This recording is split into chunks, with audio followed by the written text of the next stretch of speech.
দাঁড়িয়েছি 5 বোন, এটা হচ্ছে সব থেকে বড় দিদি।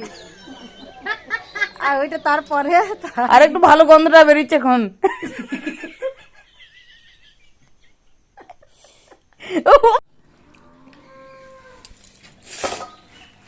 দারুন কচুরি আর নরম তুলতুলে।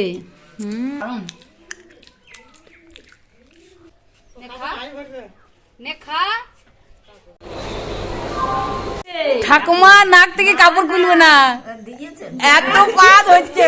কি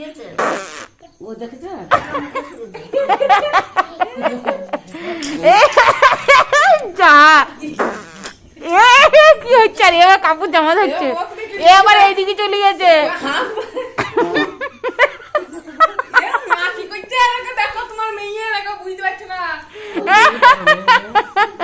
ঠাকুমা এখন আর নাকে কাপড় দিচ্ছে না, বুঝে গেছে। এখন করলাম না আর।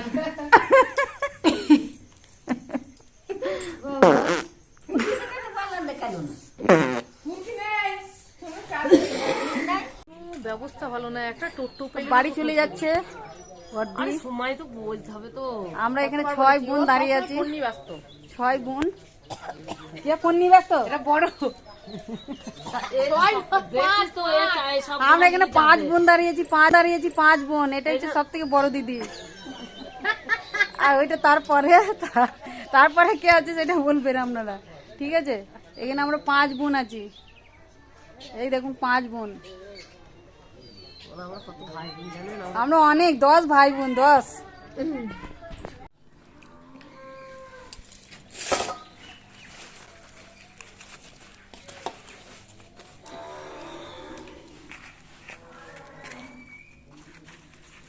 আহা কি দারুণ কচুরি আর নরম তুলতুলে।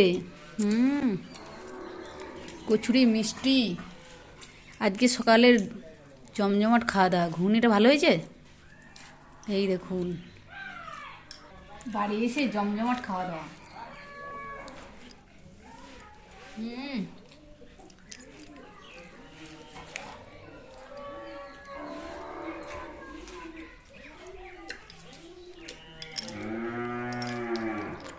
দারুণ।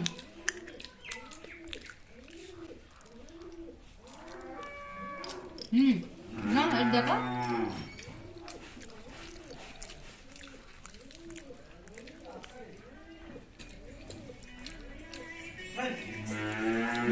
গান বাজে।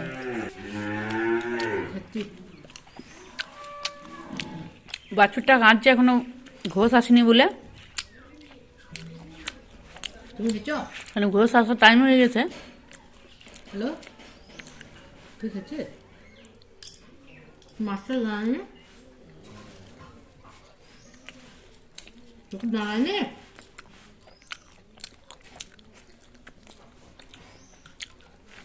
মানে ও তো অফিস যাওয়া নাই আজকে।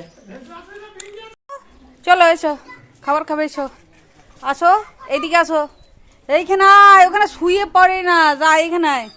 এই দেখ, আয়, দেখেছো আদর, ওর আদর হচ্ছে এখন, আদর হচ্ছে। আয় এইখানে আয়, আয়। তুই খুব শয়তান আছিস। হ্যাঁ, নে খা, নে খা, নে খা। এখন মুখের কাছে নিয়ে নিয়ে রাখবে। ওই খাওয়াচ্ছে, ওকে কি দিয়েছিস? সব দেবো, দাঁড়াও। কি দিয়েছিস? খাচ্ছি না মুখে। নে খা, নে রাখবে, আবার এটা নিয়ে রাখবে। নে নে,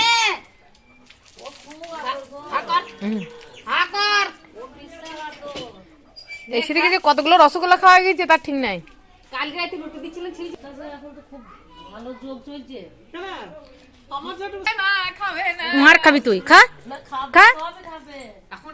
এখন সবই খাবে, রেখে দিচ্ছে। এখন দেখছে কি কি আছে।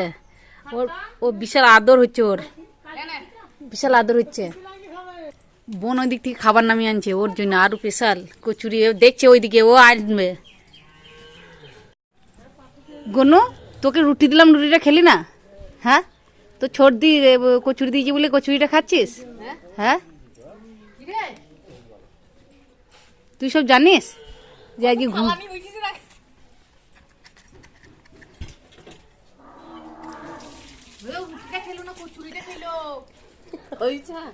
সব বুঝো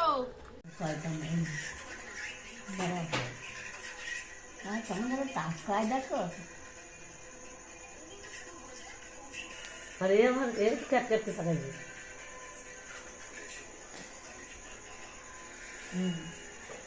গাল দাও গাল দাও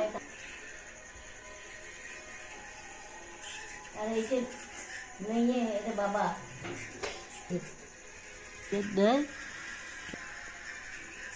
এই শয়তানের নামটা কি বলবো ভুলে গেছি এটা কি যা বলার কালকে করতে হবে ভুলে গেছি নামটা তো এবার কি গো তোমার বুদ্ধির কোনো যুক্তি নেই না তোমাদের হবে না নয় তোমাকে টাকা খেতে দিতে হবে না তুমি শুধু ওই লোকটাকে না তুমি শুধু ওই লোকটাকে বলবা এরকম হবে গোলটা আর এটা হবে এরকম আমি বললে দেবো হ্যাঁ তুমি বললে দেবো খরচা পয়সা হ্যাঁ খরচা পয়সা আমরা জোগাড় করে দিয়ে দেবো খরচা পয়সা আমরা জোগাড় করে দিয়ে দেবো তোমাকে বার করতে হবে না তোমাকে বার করতে হবে না ওই লোকটাকে না দিলে বাইরে ভালো লাগবে না এত পাদের এখানে কম্পিটিশন চলছে ঠাকুমা না খুলে শুয়ে থাকতে পারছে না কি হবে ঠাকুমা আজকে 1 ঘন্টা সেই 10টার সময় আমরা শুয়েছি সেই 10টা থেকে এখন বাজে কটা 11:30 11:30 পর্যন্ত নাকে কাপড় দিয়ে আছে কে এদিকে পাদের কম্পিটিশন চলছে এ বাবা কি পাদ আর এই দেখুন না আসছে এই দেখুন, আমরা এদিকে 3 জনা শুয়ে আছি আর এদিকে আমরা নাকি কি করব গ্যাস হয়ে গেছে আজকে খুব পাদের কম্পিটিশন চলছে আজকে পুজো করেছি বলছিস কেন বল বাটকম্ম হচ্ছে বাইপাস এ বাবা ওর বেশি হয়েছে এইটার আবার বেশি হয়েছে বেশি মানে এত সে কি বলবো পচা পচা গন্ধ বেরোচ্ছে হে তুই যে পুরো পায়খানা করিনি সেটা পুরো ঘরটা এ বাবা কি কাণ্ড সে পুরো ঘরটা মনে হয় যে পাদের গন্ধ হয়ে যাচ্ছে ওই ধারে আর ঠাকুমা এদিকে নাক আর খুলছে না এই দেখুন নাক অনেকে রজনীগন্ধা নাকটা একটু খুললো গন্ধটা না না একটু ভালো গন্ধ ওই ধারে এ বাবা ছি ছি ছি, এর ব্ল্যাঙ্কেটটা একটু সরাই দেখি এটা পচা রজনীগন্ধার গন্ধ পচা পচা মাছ নিয়ে কি গ্যাস বেরোয় কার আর আমি আচ্ছা ধারাতে চাই কাকে আমার বোন সব খাবে কারা খাবে তোমার নাকটা খুলে গেল তো গন্ধ ঢুকে যাচ্ছে তো ইয়ে তোর তো চিনি না এ বাবা ছি ছি ছি ছি পার দেখবো দেবো দাঁড়া আমার আসুক একটা দেবো দেখবি খুলে এ বাবা গোড়ায় দা দেখি নর কম্পিটিশনে পাচ্ছ না তো হ্যাঁ নিজে পাচ্ছে না গো আর ঢং করছে দিয়ে খিস্তি মারছে হ্যাঁ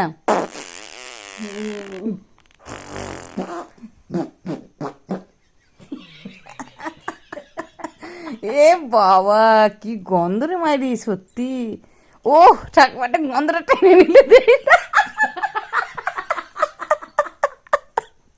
গন্ধ টেনে দেখলো আরেকবার একটু টেনে দাও আর একটু ভালো গন্ধটা বেরিয়েছে এখন ও বা হ্যাঁ টানা টানা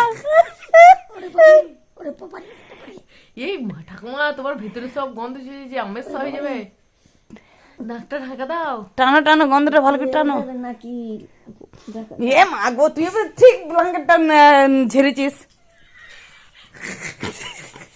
ঠিক ব্ল্যাঙ্কেটটা ঝেড়েছি আর গন্ধটা বেরিয়েছে